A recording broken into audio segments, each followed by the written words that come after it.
साहब, सीक्वेंस से military court से सिविलियंस को सजाओं का सिलसिला जारी है क्योंकि सुप्रीम कोर्ट ने ये हुक्म दे दिया था इन अ वे कि आप मुकम्मल करें अपनी कार्रवाई। तो हमने पिछले हफ्ते देखा 25 मुलजिमान को सजाएं सुनाई गई थी उनका जुर्म साबित होने के बाद, और अब पाक फौज के शोबा ताल्लुकात आमा ने जो रिमेनिंग थे, पिछले हफ्ते हम सवाल उठा रहे थे सबके एक साथ क्यों नहीं किए गए, तो उन्होंने जो दूसरा मरहला है उसमें 60 मुजरिमान को 2 से लेकर 10 साल तक की सजाएं सुना दी, और साथ ये भी बताया है कि सारा एविडेंस जो है वो उसकी जाँच पड़ताल की गई और कानूनी हक भी दिया गया, उनके वरसा भी दौरान ट्रायल मौजूद रहे, तो यकीनी बनाया गया कि ड्यू प्रोसेस मुकम्मल हो। तो उसके बाद उन्हें सजाएं सुना दी गई हैं, लेकिन इन सजाओं को लेकर पिछले हफ्ते भी और अब भी हम देख रहे हैं इंटरनेशनली बहुत कंसर्न शो किए जा रहे हैं, वो यूएस स्टेट डिपार्टमेंट हो या ब्रिटिश फॉरेन ऑफिस हो या इसके अलावा यूरोपीय यूनियन, वो पाकिस्तान को ये बावर करा रहे हैं कि आपको इंसानी हकूक़ की पासदारी को यकीनी बनाना होगा इन सजाओं के बाद। दूसरी तरफ इमरान खान साहब बानी पीटीआई वो ये कह रहे हैं कि मिलिट्री कोर्ट्स के फैसलों की वजह से पाकिस्तान को माशी पाबंदियों का सामना करना पड़ सकता है। तो मिलिट्री कोर्ट्स या हमारी मिलिट्री इस्टेब्लिशमेंट तो नताइज से आगाह है, पिछले हफ्ते भी सजाएं सुनाई गई और इस वक्त भी, यानी नो मोर कह दिया गया है डू मोर को, या प्रेशर बर्दाश्त करने की अहलियत है? देखिए, पहली बात तो मुझे समझ नहीं आई कि पहली जो सजाएं हुई वो तो मुझे समझ आ गई थी। जी, क्या समझ आई थी? क्या ये समझ आई थी कि इमरान खान को पैगाम दिया जा रहा है कि हम टफ हैं और हमसे मजाक मत करें, वी मीन व्हाट वी से। जी, तो ये एक फर्स्ट शॉट अक्रॉस द बाउ जैसे कहते हैं। मगर उस वक्त ये कहा गया कि जो बाकी हैं वो इन ड्यू कोर्स उनकी सुनाई जाएंगी, उसको रोक लिया गया।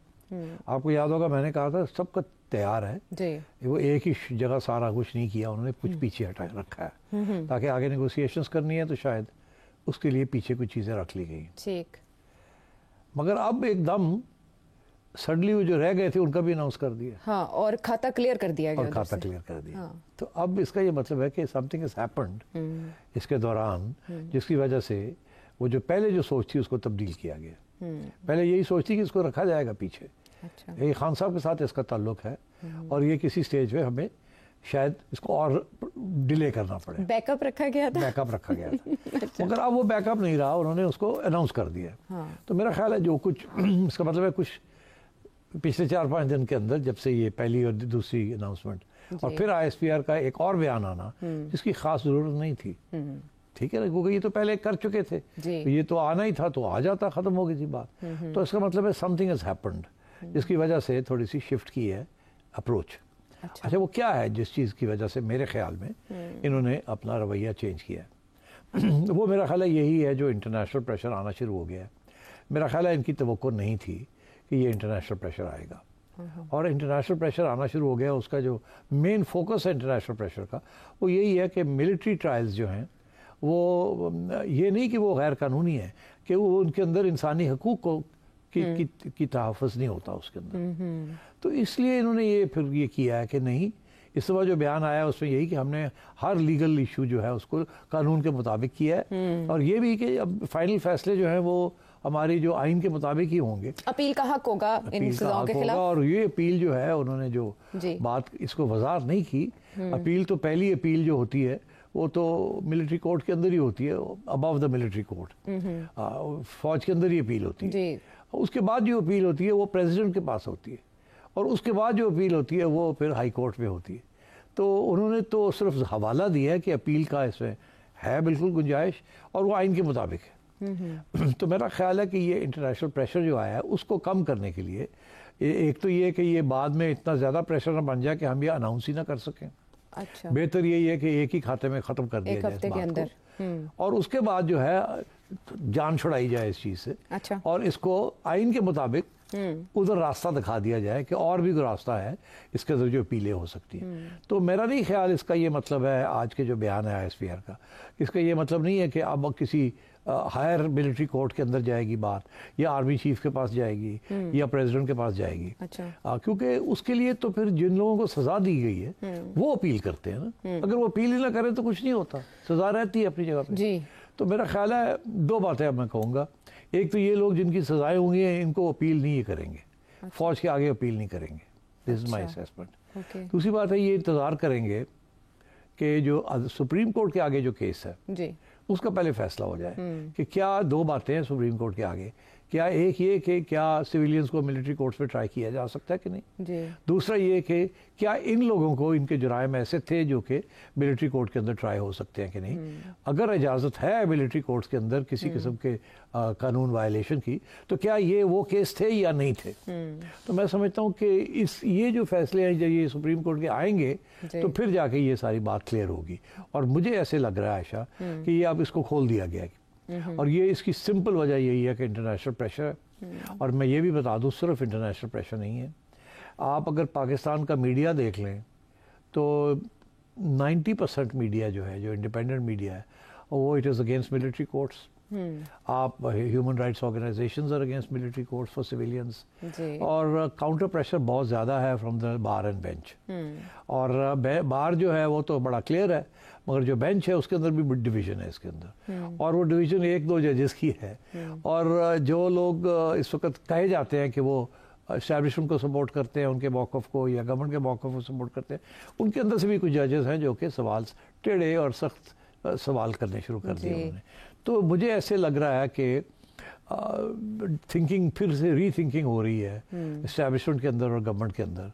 कि जी क्या ये रास्ता जो हमने इस्तेमाल किया था क्या इसके साथ हमारा मकसद पूरा हुआ है कि नहीं हुआ मकसद था खान को धमकी देना खान को सीधा करना ठीक और कुछ हाथ में रखनी तलवार ठीक कुछ गुंजाइश रखनी हाथ में और उधर दिखाना कि हम करने के लिए तैयार हैं अच्छा अब वो तो कर दिया मगर 2 बातें हुई एक ये कि तवक्को नहीं थी कि इंटरनेशनल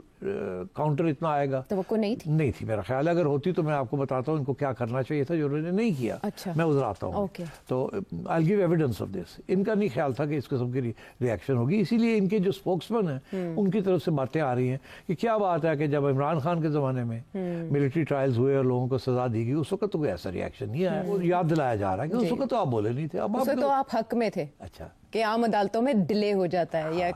जमानतें हो जाती है या मुजरिमों को छोड़ दिया जाता है तो अब आप कह रहे हैं वो आपकी आर्ग्यूमेंट अब चल नहीं रही है क्योंकि अगर आप चाहते आप अगर ये आर्ग्यूमेंट थी और हवाले ये भी दिए जा रहे हैं कि देखिए ना अमेरिका के अंदर उन्होंने कितनी जल्दी कैपिटल हिल वालों को 3-3 माह में सजाएं दे दी और इसलिए हमारे अदालतों में तो होता नहीं है इसलिए हमें इधर ले जाना पड़ा तो उसकी जवाब भी तो है ना सबके पास उसका जवाब यही है कि देखिए वहाँ भी स्पेशल कोर्ट्स में हुआ था ना वहाँ कोई मिलिट्री ट्रायल सुनी हुए थे ना तो अब आप भी चाहते तो आप स्पेशल कोर्ट्स बना देते 3-3 माह के अंदर उनको ऑर्डिनेंस के तहत कहते कि जी इनको ट्राई करें उनको फैसला करें तो ये तो सिविलियन कोर्ट्स में भी हो सकता था ना ये ज़रूरी था इसको मिलिट्री कोर्ट्स में ले जाना मिलिट्री कोर्ट्स में इसलिए लेके गए कि एक पैगाम देना चाह रहे थे अच्छा खान साहब के सपोर्टर्स को भी और उधर खान साहब को भी कि we will deal with it with an iron hand because आप सो मगर इशू तो खड़ा हो गया ना कि इशू ये खड़ा हो गया है कि क्या एक तरफ आप खुद कहते हैं कि एक साजिश थी फौज के अंदर गन डालने की ख़राब करने की बगावत कराने की फिर आप कहते हैं एक मास्टरमाइंड था अभी तक आपने वो मास्टरमाइंड का नाम नहीं लिया आपने अभी तक एविडेंस नहीं प्रेजेंट की कि मास्टरमाइंड था तो अगर आपने वो नहीं किया तो फिर आप इन लोगों को सजाएं कैसे दे सकते थे ये तो फुट सोल्जर्स थे इनको तो पता ही नहीं था कि कोई साजिश है कि नहीं है ये बेचारों को क्या पता था साजिश अगर थी तो कोई और कर रहा था ना अभी आपने वो तो प्रूव नहीं किया और इनको आप उस खाते में ले गए हैं जिसके अंदर आप कहते हैं कि you will have them tried under military rule अच्छा अब मेरा ख्याल है कि ये अब एहसास होना शुरू हुआ है इन्होंने अभी तक वो कंस्पिरेसी थ्योरी प्रूव नहीं की